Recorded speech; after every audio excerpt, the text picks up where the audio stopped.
ഇന്ന് നമുക്ക് നല്ല രുചിയോടെ കഴിക്കാൻ പറ്റുന്ന ഒരു ക്യാപ്സിക്കം റൈസ് ഉണ്ടാക്കിയാലോ?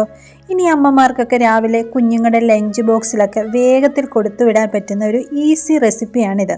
ഇനി കുഞ്ഞുങ്ങൾക്കല്ല കേട്ടോ, വലിയവർക്കും ഒരുപാട് ഇഷ്ടമാകുന്ന ഒരു റൈസാണ് നമ്മുടെ ഈ ക്യാപ്സിക്കം റൈസ്. അപ്പോൾ ഇതെങ്ങനെ ഉണ്ടാക്കുന്നതെന്ന് നോക്കിയാലോ? ഞാനിവിടെ ഒരു 3 ക്യാപ്സിക്കമാണ് എടുത്തിട്ടുള്ളത്. അത് നന്നായിട്ട് കഴുകി വൃത്തിയാക്കി ഈ ഒരു രീതിയിലാണ് അരിഞ്ഞിട്ടുള്ളത്. നമുക്ക് ഇഷ്ടമുള്ള രീതിയിൽ നമുക്ക് അരിഞ്ഞെടുക്കാം. നീളത്തിൽ വേണ്ടവർക്ക് നീളത്തിൽ അരിയാം, ഇതേപോലെ കുഞ്ഞായിട്ട് വേണ്ടവർക്ക് അങ്ങനെയും അരിയാം. ഇനി നമുക്കിതിലേക്ക് വേണ്ട മസാല എന്തൊക്കെയാണെന്ന് നോക്കാം. ഒരു പാനിലേക്ക് കുറച്ച് ഉഴുന്നുപരിപ്പ്, അതേപോലെ പരിപ്പ്, നമ്മുടെ മല്ലി മുഴുവനേത്, കുരുമുളക്, ജീരകം, എള്ള്, പിന്നെ നമുക്ക് വറ്റൽമുളക്, ഇത്രയാണ് നമുക്ക് വേണ്ടത്. ഇതെല്ലാം കൂടെ നന്നായിട്ടൊന്ന് നമുക്ക് റോസ്റ്റ് ചെയ്തെടുക്കണം. കരിഞ്ഞൊന്നും പോകരുത്. തീ കുറച്ച് വെച്ചിട്ട് വേണം ഇത് റോസ്റ്റ് ചെയ്യാൻ. ഇങ്ങനെ നമ്മുടെ മസാലയൊക്കെ നന്നായിട്ട് വറുത്തെടുത്തിട്ടുണ്ട്. ഇനി ഇതൊരു മിക്സിയുടെ ജാറിലേക്ക് ഇട്ട് കൊടുത്ത് ഒന്ന് ജസ്റ്റ് ഒന്ന് ക്രഷ് ചെയ്തെടുക്കാം.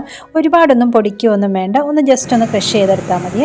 അപ്പോഴേക്കും നമ്മുടെ അരി തിളച്ചുകൊണ്ടിരിക്കുവാണ്. അരി ഒരുപാട് വേകരുത്, ഒരു 80% വേവേ ആകാവേ. ഇനി ഒരു ചട്ടിയിലേക്ക് എണ്ണ ചൂടാക്കി കടുകും ജീരകവും ഇട്ട് പൊട്ടിച്ചെടുക്കാം. അതിനുശേഷം നമ്മുടെ ക്യാപ്സിക്കം, സവോളയും നമ്മൾ അരിഞ്ഞിട്ടുണ്ട്. ക്യാപ്സിക്കവും സവോളയും ചെറുതായിട്ടാണ് അരിഞ്ഞിട്ടുള്ളത്. അത് ഇതിലേക്ക് ചേർത്ത് നന്നായിട്ടൊന്ന് വഴറ്റിയെടുക്കാം. ഇനി ഈ വെജിറ്റബിൾ ഒന്ന് വാടി വരാനായിട്ട് നമുക്കൊന്ന് അടച്ചു വെക്കാം. ഇത് ഒരുപാട് ടൈമൊന്നും അടച്ചു വെക്കണ്ട, വേഗം തന്നെ നമുക്ക് എടുക്കാം. ജസ്റ്റ് ഒന്ന് വാടിയാൽ മാത്രം മതി.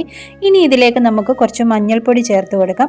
പിന്നെ നമ്മൾ നേരെ പൊടിച്ച് വെച്ചിട്ടുള്ള മസാലയില്ലേ, അതും കൂടെ ചേർത്ത് ഇതൊക്കെ ഒന്ന് മിക്സ് ചെയ്തതിന് ശേഷം നമ്മുടെ റൈസ് നമുക്ക് ഇതിലേക്ക് ഇട്ട് കൊടുക്കാം. എന്നിട്ട് ഇതെല്ലാം കൂടെ നന്നായിട്ട് നമുക്കൊന്ന് മിക്സ് ചെയ്തെടുക്കാം. ഇത്രയേ ഉള്ളൂ, വേഗത്തിൽ നമുക്ക് ഉണ്ടാക്കാൻ പറ്റുന്ന ഒരു റൈസാണ്. കുഞ്ഞുങ്ങൾക്കൊക്കെ ഒരുപാട് ഇഷ്ടമാകും. ഈസി റെസിപ്പിയാണ്. അപ്പോൾ എല്ലാവരും ഒന്ന് ട്രൈ ചെയ്ത് നോക്കണം.